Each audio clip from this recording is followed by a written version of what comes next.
Ito na pala ako inabutan na pag-ubos ng oras guys. So kailangan ko mag-reset at wala tayo sa garahe. So nandito tayo sa part ng Quebec.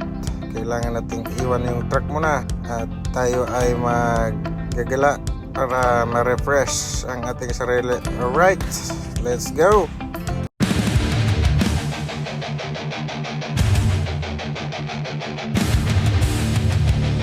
Dito pala yan sa Grand Rimos guys, yung malapit na sa Quebec, mga 300 kilometers away. So tara, samahan nyo ako sa aking pag-explore sa lugar na ito.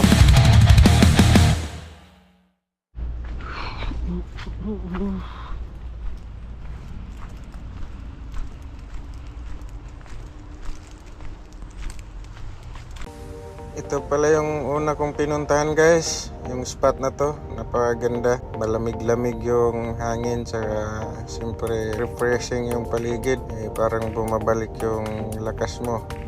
Mahilig talaga kasi ako sa paggagala sa mga kakahuyan guys, sa mga bundok-bundok, yan yung ugali ko dati pa, so perfect spot para sa akin.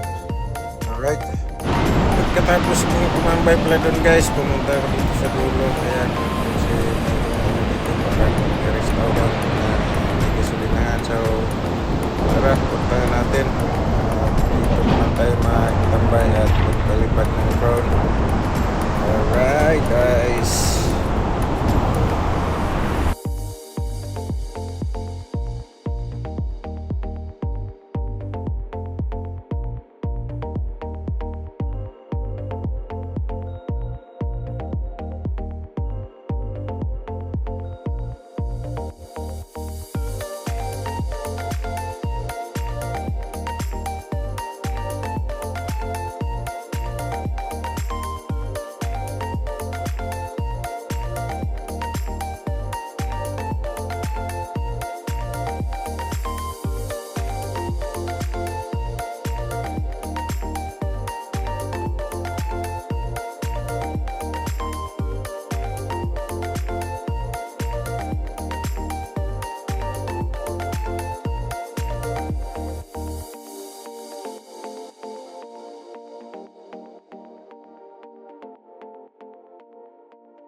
kung nagustuhan mga aking video, paki-follow naman kung hindi ka pa nakapollow guys, at like and share. Thank you for watching.